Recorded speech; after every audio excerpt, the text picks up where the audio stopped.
2017, c'est l'accompagnement continu du geste auprès de ses membres dans leur mise en conformité avec les règles applicables en matière de cookies. Depuis des recommandations de la CNIL en décembre 2013, un certain nombre d'éditeurs avaient été mis en demeure par la CNIL, se retrouvaient aux portes d'une procédure de sanction possible. Et en mars 2016, le geste a accompagné ses membres pour obtenir de la CNIL un moratoire. Ce moratoire consistait pour la CNIL à arrêter ces procédures qui pouvaient mener vers des sanctions et aller chercher d'autres responsabilités vers d'autres acteurs sur le moment du dépôt d'un cookie, le consentement des personnes en matière de cookies. En septembre 2017, la CNIL avait annoncé que ce serait la fin de ce moratoire et que ces recommandations, les procédures en cours, pourraient reprendre et que les contrôles de la CNIL pourraient reprendre. Néanmoins, un nouveau texte européen vient d'arriver sur la table de négociation. Depuis le 10 janvier 2017, un nouveau règlement e-privacy va modifier encore la réglementation des cookies. La CNIL a donc annoncé que sa reprise des contrôles à partir de septembre 2017 va être suspendue jusqu'à ce qu'on finalise ce projet de règlement e-privacy.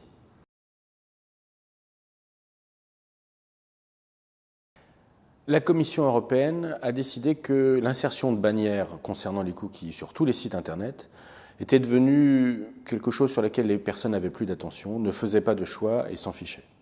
Elle décide donc de durcir la réglementation pour pouvoir déporter ailleurs la manière dont les personnes peuvent exercer leurs droits. Le geste a analysé cette proposition de règlement e-privacy.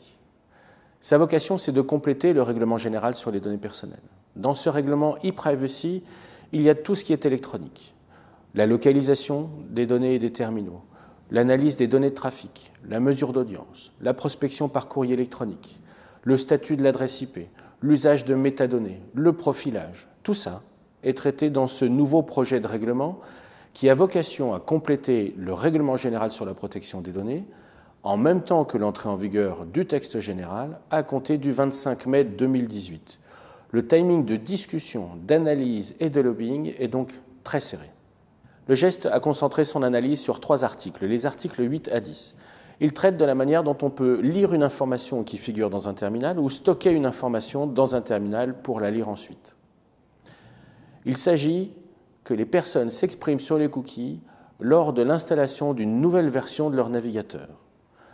Avant même toute visite sur Internet, lorsqu'il y aura une mise à jour de leur logiciel de navigation, elles devraient dire si oui ou non elles acceptent les cookies qui proviennent de tiers au site qu'elles visitent. Le 7 juin 2017, la geste a publié avec un certain nombre d'associations professionnelles une position commune destinée au pouvoir public français et européen, destinée à les alerter sur les impacts du règlement e-privacy, sur leur modèle économique et la compétitivité des acteurs du numérique.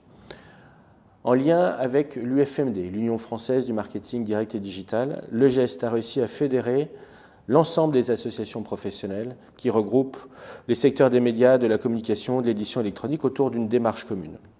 La position commune est signée par le SPIL, l'UPREG, le SNPQN, la FNPS, le SEPM, la FEVAD, l'UDA, l'Union des annonceurs, l'UDECAM, les agences médias, la ACC, le SRI, syndicat des régies Internet, l'IAB France, la MMAF, c'est-à-dire les professionnels du mobile, le SNPTV, la RPP, l'UFMD et le geste. Il n'y a pas de précédent sur la taille de la coalition des associations professionnelles qui se sont réunies. On peut remonter 15 ans en arrière, il y a eu des initiatives communes, le geste en faisait partie, mais avec cette surface-là, c'est la première fois qu'on atteint un tel niveau de coordination des associations. Elles dénoncent principalement, ensemble, 3 critiques qu'on peut faire sur le projet de règlement e-privacy. Critique numéro 1, ce règlement e-privacy est contraire au règlement général sur la protection des données. Il estime que les personnes devraient s'exprimer sur le dépôt d'un cookie avant même d'avoir été informées sur l'usage de ces cookies. En inversant la chronologie entre l'information des personnes et le recueil de leur consentement, on permet aux gens de faire des choix sur l'acceptation ou le refus de cookies tiers, et c'est contraire au principe d'information d'abord et de consentement ensuite qui est posé dans le règlement général. Reproche numéro 2. En laissant les logiciels de navigation être le lieu où les gens s'expriment, sans que le site qui sera visité n'ait quoi que ce soit à dire en termes d'information des personnes ou à comprendre sur les choix qu'ils font, le refus ou l'acceptation des cookies, ça veut dire qu'on s'en remet à la manière dont les éditeurs de logiciels de navigation vont paramétrer l'information des personnes et l'expression des choix des personnes. Si tout se trouve dans le logiciel de navigation, ça veut dire que la mise en œuvre pratique de la protection de la vie privée des Européens est confiée à des acteurs américains. Troisième critique, il y a un risque très important, économique, sur la vie des entreprises européennes, sans contrepartie équivalente sur la protection de la vie privée. Perdre de la valeur sans mieux protéger les données personnelles des personnes, sans mieux les informer sur l'usage des données et sans pouvoir interagir avec elles sur la bonne raison qu'on peut avoir d'avoir une relation personnalisée avec elles, ça coûte cher et ça ne rapporte rien à la protection des données personnelles.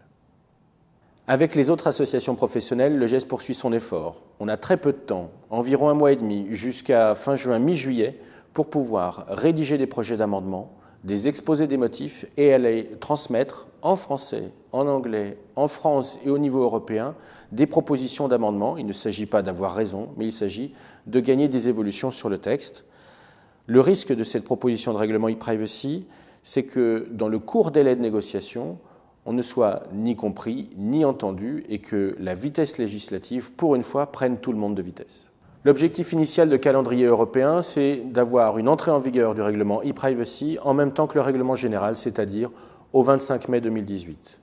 Nous essayons de démontrer qu'il n'y a pas de raison que les deux textes entrent en vigueur en même temps. On peut commencer par le règlement général, puis essayer d'obtenir de repousser la date d'entrée en vigueur du règlement e-privacy, quel que soit son contenu. On ne peut pas à la fois absorber une réforme générale sur la protection des données et en même temps avoir ses impacts immédiatement concomitants sur la traçabilité dans les réseaux numériques. Nous ne savons pas si ce calendrier sera desserré, il est pour l'instant très contraint et l'été nous dira si nous avons des ouvertures auprès des États européens pour repousser les échéances. En attendant, il n'y a pas de raison d'attendre. Pour l'instant, ce travail de lobbying, il est intense, mais les recommandations qu'on peut faire en tant qu'association professionnelle aux membres, celle du GEST, c'est de poursuivre des efforts d'adaptation.